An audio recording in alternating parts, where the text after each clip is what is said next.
जय हिंद, नमस्कार, वंदे मातरम साथियों। मैं राजू मिश्रा, किसान मजदूर जागृति मंच का संयोजक और अखंड हिंदू राष्ट्र मोर्चा का सहयोगी। आज मेरे सामने जो ये शख्सियत बैठी है, सूरज सैनी। ये सूरज सैनी वही सूरज सैनी है जिनकी प्रॉपर्टी को बैंक ने कुछ दिन पहले बेच दिया था और किसान मजदूर जागृति मंच ने इनको उस प्रॉपर्टी में दोबारा से रिपोजीशन करा करके कब्जा दिला करके आबाद कराया।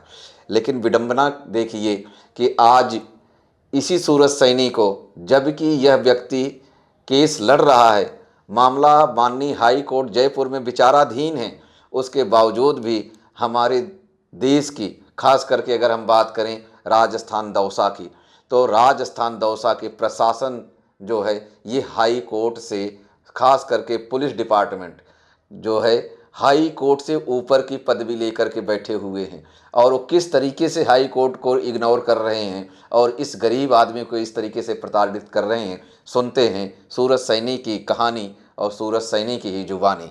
जी सूरज जी, सबसे पहले नमस्कार। सबसे पहले आप अपना नाम और परिचय बताएं। मेरा नाम सूरज सैनी है। मैं अट्टा बिजोरी निवासी वांडेरेज का रहने वाला हूँ, दौसा का। जी, आपके साथ क्या ज्यादती कर रही है ये एयू बैंक? एयू बैंक से आपका लोन है ना? जी सर, मैंने जी, क्या आपके साथ नाइंसाफ़ी हो रही है? सर एयू बैंक से लोन लिया था मैंने, जो उसको एयू बैंक ने बिना नोटिस बिना सूचना उसको प्रॉपर्टी को बेच दिया।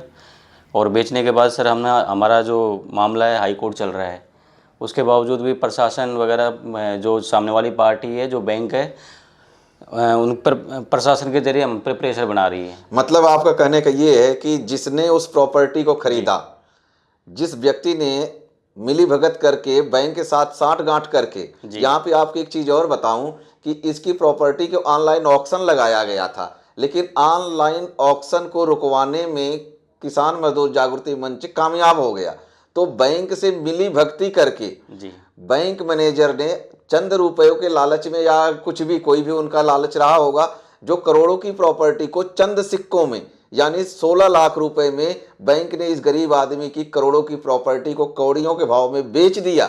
और बेचने के बाद हमने इसको रिपोजीशन कराया था, पूरी टीम मिल करके इसको रिपोजीशन कराया। रिपोजीशन के बाद अब बैंक ने जब देख लिया कि उसकी दाल नहीं गल रही है, तो इसको, जो व्यक्ति जिसको बैंक ने बेचा है, वो उस व्यक्ति और बैंक ने मिली भगत करके, क्योंकि पीछे आपने देख लिया, आपने कितने सारे लोगों के विषय में कि यहाँ का प्रशासन को किस तरीके से मैनेज कर रही है, एयू स्मॉल बैंक मैनेज कर रखा है। और आज वही पुलिस वाले आकर के इस व्यक्ति को इसके घर में धमका रहे हैं कि तुम्हें ले जाएंगे अंदर, ठोक देंगे, अनाप शनाप धाराएं लगा देंगे, तेरी बेल नहीं होगी।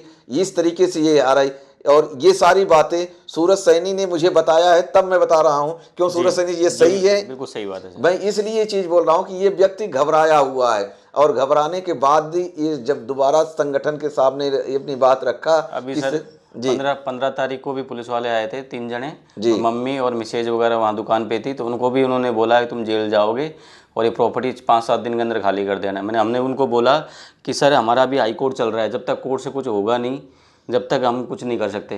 भाई कोर्ट जो करेगा, जो निर्णय जो उसका, उस पर मैं एग्री है। यहाँ पे आपको बता दूं कि सुप्रीम कोर्ट ने बाकायदा जजमेंट में अपने कहा है, यानी रूलिंग में कहा है सुप्रीम कोर्ट ने कि सिविल मैटर, यानी लोन, कर्ज और रुपए के लेन देन में बैंक के साथ में पुलिस का कोई मतलब नहीं है।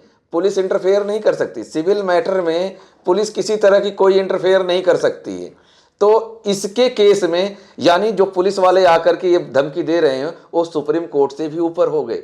यानी सोचने वाली बात ये है कि शायद दौसा का प्रशासन, दौसा का पुलिस, दौसा के लोग जो है अपने आप को सुप्रीम कोर्ट से ऊपर इंटरनेशनल जस्टिस बन करके बैठे हैं, जो ऐसे गरीब आदमियों को परेशान कर रहे हैं। यही बात है सूरज जी? बिल्कुल सर, मैंने सर उनको पेपर भी दिखाए थे, हाई कोर्ट वगैरह के पेपर भी दिखाए थे सारे। उन्होंने बोला इस पर कुछ हुआ ही नहीं, तुम्हारा कुछ नहीं होगा, नहीं, यानी तुम्हारे पास कोई एविडेंस नहीं है। उनके हिसाब से कोर्ट की कार्रवाई का मतलब शून्य है, शून्य, बिल्कुल कोर्ट कुछ है ही नहीं। यानी पुलिस खाता ना बही, पुलिस वाले बोले वही सही है। तो इस तरीके से इस व्यक्ति के साथ में ये सारी कामें कर रहे हैं। अब सूरज सैनी जी, आप ये बताइए कि आपको किसान मजदूर जागृति मंच से जुड़ने के बाद कैसा फील हुआ?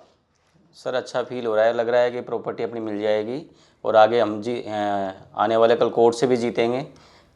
आप आम जनता से क्या संदेश देना चाहते मैं हैं? आम जनता को यह संदेश देना चाहता हूँ वो हमारा साथ दे और हमारी एफआईआर लॉन्च हो थाने में, और उनके जिन्होंने हमारी प्रॉपर्टी बेची है 420 में उनके खिलाफ कार्रवाई हो और हमको हमारा न्याय मिले, हक मिले।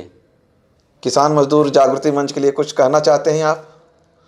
कुछ नहीं सर, मैं उनके लिए धन्यवाद कहना चाहता हूँ कि वो जो काम कर रहे हैं बहुत अच्छा काम कर रहे हैं, आम जन को जीने का मौका मिल रहा है। तो क्या आम जन को किसान मजदूर के साथ में जुड़ना चाहिए? बिल्कुल जुड़ना चाहिए।